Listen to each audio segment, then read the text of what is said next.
Spirometry testing is one of the most common tools used in diagnosing and treating COPD and other chronic respiratory conditions. It's used to test lung function, to diagnose lung conditions, and to evaluate current treatment regimens to ascertain if adjustments need to be made. In this video, we will explain how a spirometry test works, as well as best practices for taking the test. If you've looked at a spirometry report, it may look like a confusing jumble of numbers, but don't worry. If you understand what's being measured, it's easy to interpret your results. We'll explain that as well. First, let's talk about taking your test. On the day of your test, doctors suggest that you wear loose clothing that won't inhibit your breathing. A full stomach will cause pressure up against your diaphragm, making it difficult to breathe deeply, so be sure not to eat a large meal before your test. Hopefully you've already quit smoking, but if not, be sure not to smoke within 24 hours of testing.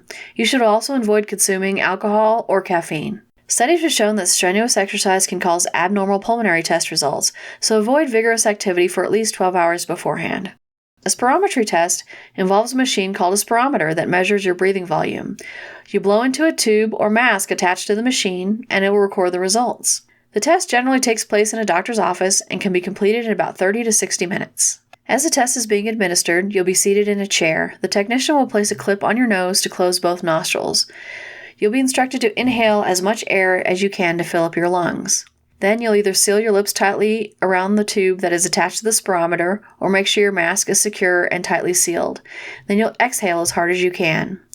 Generally, you'll be asked to repeat this test 3 times to make sure that your results are fairly consistent. The highest value from the 3 tests is normally used as the final result. You may not be able to get feedback right away. Sometimes, a pulmonologist will need to analyze the results. Your spirometry report will record 4 values in regards to your lung function. The total volume of air you were able to blow into the spirometer is the forced vital capacity, abbreviated as FVC, on your report. The volume is measured in liters.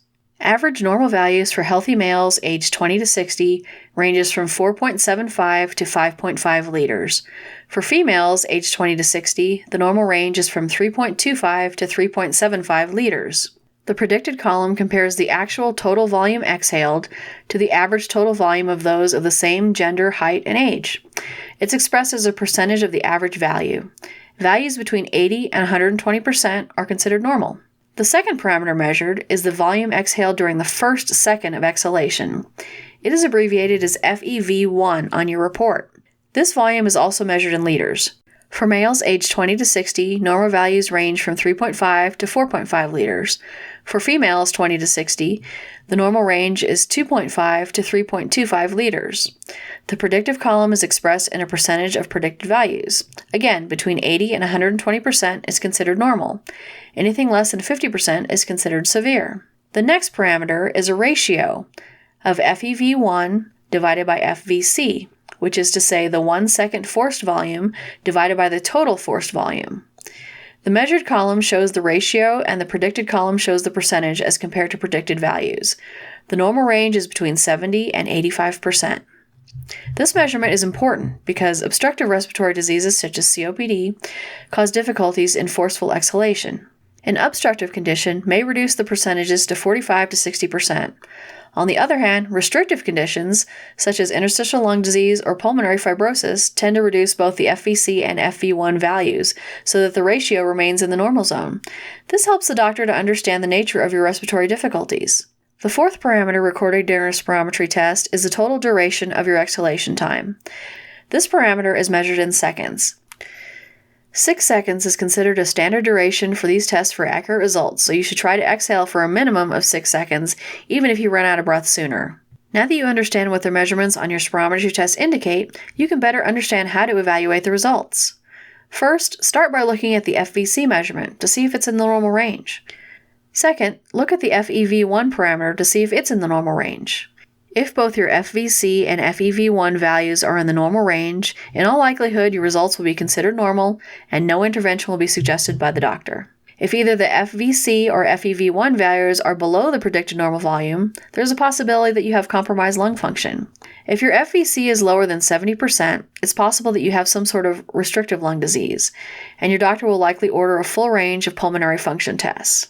In general, your forced volume and 1 second values should be above 80%, and your calculated ratio should be above 70% to be normal. If your ratio is below 70%, it's likely that you have some sort of obstructive lung condition. If you have already been diagnosed with a lung disease, you may occasionally be asked to take a spirometry test to evaluate your treatment regimen. In these tests, your FEV1 volume may be measured after you've been given a bronchodilator treatment. The resulting percentage value as compared to predictive values are used to grade the severity of your lung condition. 80% lung function is acceptable. 79 to 71% is considered mild or stage 1 COPD. 50 to 70% is moderate or stage 2 COPD. 30 to 40% is severe or stage 3 COPD. Less than 30% is very severe or stage 4 COPD. Keep in mind that these are just general guidelines, and you should follow your doctor's interpretation of these results.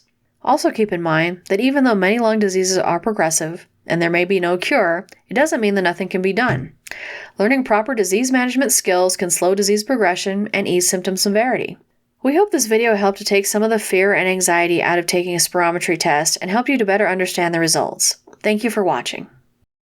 Be sure to check out the First Class Medical YouTube channel and Facebook page videos for more valuable content. Please subscribe so that you don't miss any new videos.